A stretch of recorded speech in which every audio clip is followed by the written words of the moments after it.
Bab 254. Nafas Isabel masih tidak tenang. Sudah tumbuh begitu besar, ini adalah pertama kalinya dia dimaki dan dimarahi orang dengan kasar. Isabel mulai curiga, apakah hari ini memang hari sialnya. Wawat juga berkata dengan kesal, "Nona, Stella itu sungguh keterlaluan. Bagaimana boleh berkata fitnah seperti itu?" Isabel menghela nafas dan menjawab, "Aku hanya ingin melaksanakan tanggung jawab sebagai seorang tuan rumah. Malah dimaki-maki seperti itu oleh orang lain. Sepertinya aku memang harus menjauhi keluarga Jiang." Yang Wawat pikirkan dalam hati malah, jika direktur tahu Nyonya dipersulit seperti itu, maka Nona Stella pasti tidak akan dibiarkan hidup tenang. Isabel menarik nafas dalam dan berkata pada Wawat, "Jangan beritahu kejadian hari ini pada Ravindra." "Kenapa?" Wawat berkata dengan tidak puas. "Lagi pula kamu tidak salah. Saat ini Barko baru saja pulang ke rumah keluarga kita Dara. Jika Ravindra dan mertuaku ribut karena masalah ini, maka Barko dan lainnya pasti akan kegirangan." Isabel berkata dengan sabar pada Wawat, "Ibu mertua adalah orang yang peduli dengan harga diri. Jika Ravindra ingin membereskan Stella, maka pasti berhadapan dengan ibu mertua. Saat ini belum waktunya." Wawat barulah mengerti maksud Isabel. Dia pun berkata, "Tetapi jika begitu, bukankah Nyonya akan sangat merasa sedih? Hanya berbicara 2 kalimat dengan keluarga Jiang saja sudah dimaki seperti itu. Ini bukan lagi zaman feodal." Isabel melambaikan tangan berkata, "Sudahlah, bersabar saja. Berpikirlah jangka panjang." Wawat berpikir sejenak, tetapi saja merasa tidak bisa menerimanya. Tetapi Isabel juga sudah berkata seperti itu, dia pun tidak berani membantah lagi. Acara ulang tahun Barko diadakan dengan sangat meriah. Ravindra sungguh bergengsi. Kehormatan dalam dirinya terpenuhi dengan sangat puas. Pendamping perempuan yang berdiri di sampingnya pun sangat cantik dan menawan. Barko merasa hidupnya sudah cukup sempurna. Setelah menemani Nyonya kita Dara mengantar tamu terakhir, Isabel pun baru merasakan rasa lelah. Ravindra berjalan ke belakang Isabel, menjulurkan tangan, mengalus kepala sembari berkata, "Sudah kelelahan kan?"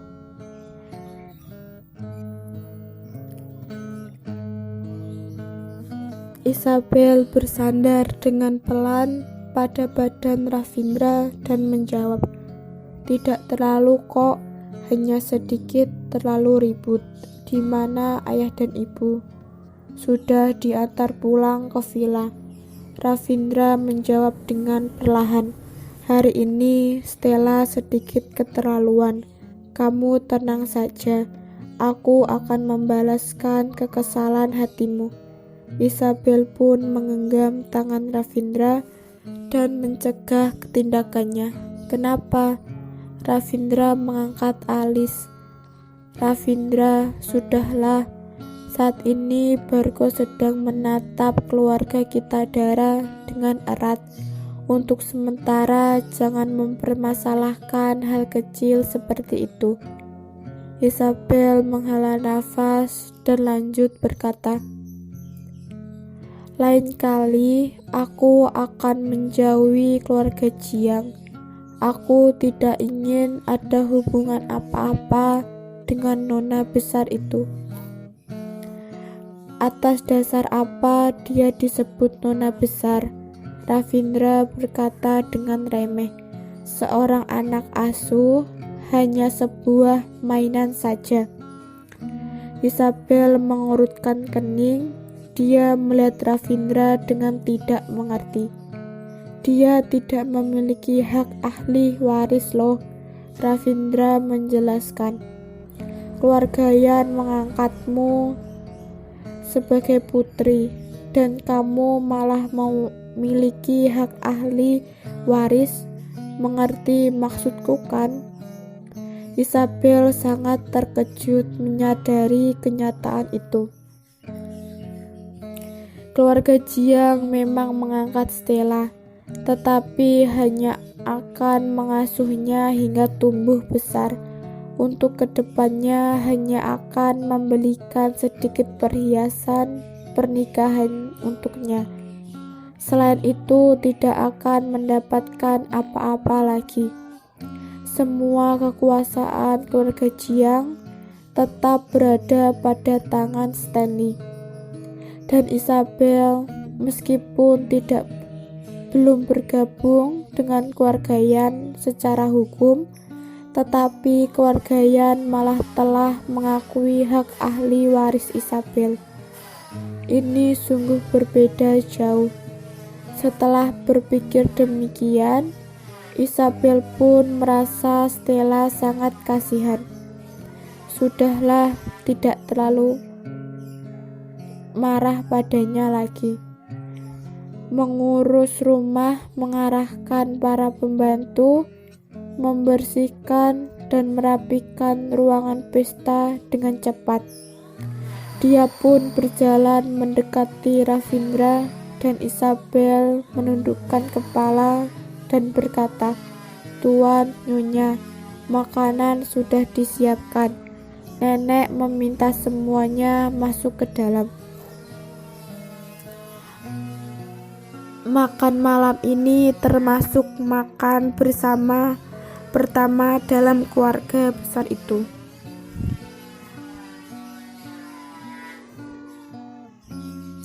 Tentu saja Isabel dan Ravindra harus hadir. Keduanya pun menganggukkan kepala, berbalik badan dan berjalan ke ruang makan kecil yang khusus disiapkan nenek Kitadara. Begitu memasuki ruang makan, Isabel melihat Barko datang bersama Rahel. Mereka telah duduk dengan santai di atas kursi. Nyonya Kitadara pun didorong masuk oleh orang. Uli baru ingin duduk di sana, tetapi malah dipelototi Nyonya Kitadara dengan tajam. Sontak kembali berdiri di sana. "Nek, apa maksudnya ini? Ibuku tidak boleh muncul di depan umum, dan dalam keluarga sendiri pun tidak boleh bergabung." Barko sontak bertanya dengan suara lantang. Dia sungguh sedih melihat perlakuan orang pada ibu kandungnya.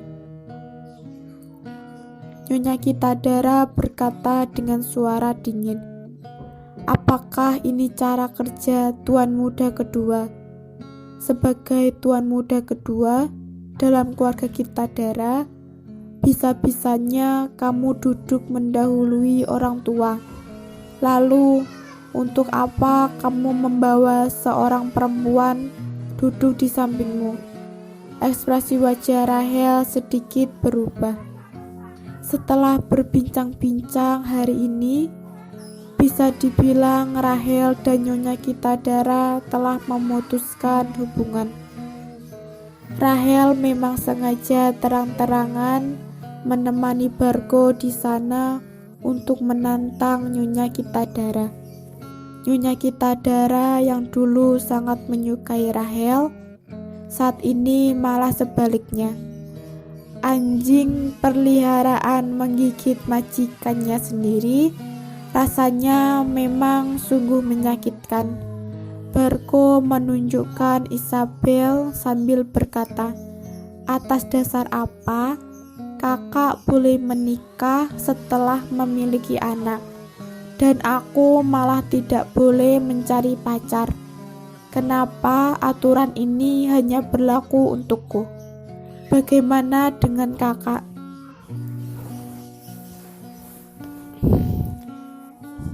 Raut wajah Nyonya Kitadara semakin tidak enak dipandang.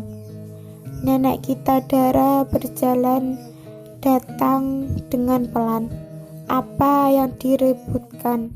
Uli tidak menikah dengan resmi ke dalam keluarga ini. Tentu saja tidak boleh duduk di sini. Dan kamu boleh melakukan apapun di dalam rumah yang telah diberikan padamu. Tetapi ini rumah keluarga besar Kitadara. Semua harus mengikuti aturan. Rahel belum menikah dengan sah. Seharusnya juga jangan duduk di sini. Isabel sudah menikah dengan sah ke dalam keluarga ini, maka sudah menjadi bagian dari keluarga ini. Jika bukan dia yang duduk, lalu siapa lagi? Mendengar perkataan nenek Kitadara, ekspresi wajah Nyonya Kitadara pun jauh lebih baik. Barko memang sedikit penakut. Mendengar perkataan nenek Kitadara seperti itu, dia pun berkata pada Rahel, karena nenek juga sudah berkata begitu, kamu dan ibu tunggu di luar dulu ya. Ekspresi Rahel langsung berubah drastis. Dia mengira Barko akan membelanya, paling tidak akan memperjuangkan posisi untuknya dalam keluarga Kitadara. Tetapi dia salah besar. Nama Ravindra dan Barko hanya sedikit berbeda, tetapi kepribadiannya malah berbeda sangat jauh. Ravindra tidak pernah peduli dengan aturan keluarga atau apapun itu. Yang penting istrinya tidak akan dibiarkan kesulitan. Tetapi Barko, dia hanyalah seorang pengecut. Isabel dan Ravindra terus menonton pertunjukan itu. Melihat Rahel tidak bisa berbuat apa-apa, sungguh merasa puas. Beberapa waktu lalu hidupnya selalu dibuat berantakan dan kacau oleh Rahel.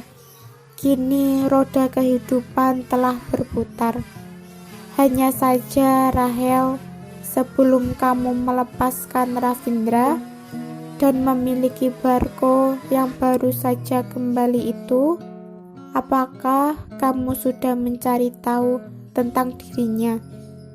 Saat Rahel pergi, dia melewati sisi Isabel dengan wajah kesal menggigit gigi dan berkata, jangan terlalu bangga, kamu tidak akan bangga seberapa lama. Benarkah? Yang penting sekarang merasa bangga. Setelah nenek Kitadara duduk di kursinya, Isabel dan Ravindra baru ikut duduk. Barko langsung berdiri dengan terpaksa. Setelah Isabel duduk, dia baru duduk kembali. Nenek Kitadara melihat semua orang yang mengelilingi meja makan, menghela nafas dan berkata, aku sudah cukup berumur, lebih menyukai suasana yang tenang. Karena Ravindra dan Isabel sudah pindah tinggal di luar, maka Barko juga tinggal di luar saja. Barko juga tidak sudi tinggal bersama nenek yang tidak terlalu akrab baginya. sontak mengangguk sambil berkata dengan senang, "Boleh kok, Nek. Lalu bagaimana rumah yang akan aku dapat? Apakah sebaik punya kakak?" Ravindra melihatnya sambil menahan tawa. Barko langsung menambahkan dengan terpatah-patah, "Aku hanya penasaran saja." Ravindra jarang sekali berkata panjang lebar. Hanya sebuah tatapan darinya saja cukup membuat orang lain tertekan. Barko juga tidak terkecuali. Dia selalu merasa takut dan tunduk dengan kakak seayahnya ini. Karena kamu begitu suka dengan keramaian, maka villa 3 tingkat di pusat kota itu buat kamu saja. Letaknya di Gedung Jinli. Di sana sangat ramai. Nenek kita Dara lanjut berkata, "Harga rumah itu juga sekitar 200 triliun. Cukup sebanding dengan milik kakakmu." Mendengar rumah itu begitu mahal, Ravindra pun merasa sangat puas. Sudah, makan dulu saja. Selesai makan, nenek kita Dara mengangguk kepala. Membantu pun mengantarkan beberapa piring makanan. Barko sama sekali tidak pernah bertemu dengan makanan semewah itu. Setiap piring makanan ditata dengan indah dan rapi bagai hasil kerajinan tangan. Barko semakin membulatkan tekad. Kedepannya dia harus menjadi tuan rumah keluarga kita Dara. Hanya dengan menjadi tuan rumah keluarga kita Dara, dia baru bisa menikmati semua yang ada dalam keluarga itu. Keluarga kita Dara begitu kaya, ingin menghamburkan uang seperti apapun bukanlah sebuah masalah. Selesai makan, Isabel dan Ravindra pun pergi membawa orang-orangnya. Nyonya kita Dara melirik Uli dan Ravindra membawa pergi hadiah-hadiah pemberian nenek kita Dara dengan pandangan dingin. Mereka terlihat sangat kegirangan. "Jika tidak ada yang ingin ibu sampaikan lagi, aku juga pulang dulu," Nyonya kita Dara berkata dengan nada datar. "Samantha, aku sudah menahannya cukup lama," nenek kita Dara juga berkata dengan nada datar. "Bukankah kita selalu saling menahannya?" Nyonya kita Dara menyerangnya kembali. Ujung mata nenek kita Dara mengejut dengan cepat.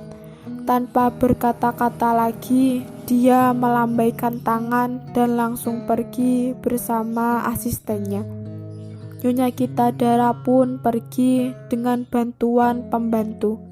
Stanley yang telah sampai di rumah keluarga Jiang tidak memperdulikan Stella yang terus memohon-mohon. Dia langsung mengunci diri dalam kamar tanpa memikirkan Stella sedikit pun. Sikap itu dipertahankan selama 2 hari berturut-turut. Hingga Stella pun hampir menggila. Bagaimanapun cara dia minta maaf dan memohon, Stanley tidak pernah mau mendengarnya. Di saat inilah seorang pembantu masuk dan berkata, "Nona, di luar ada seseorang yang mengaku sebagai temanmu, namanya Rahel." Stella sudah hampir gila karena Stanley. Saat mendengar ada yang mencarinya, dia pun menjawab tanpa mengangkat kepala, "Tidak ingin ketemu." Baru selesai berkata, dia langsung mengangkat kepala dengan cepat. "Siapa kata kamu?" "Rahel," pembantu menjawab dengan hormat. Stella berpikir sejenak. 2 hari ini dia sudah sangat penat. Karena Rahel juga tidak menyukai Isabel, lebih baik mencoba ngobrol dengannya. Siapa tahu dia bisa memikirkan cara untuk menekan Isabel. Baiklah, beritahu dia aku segera keluar. Stella berpikir beberapa saat, masalah ini lebih baik dibicarakan di luar saja.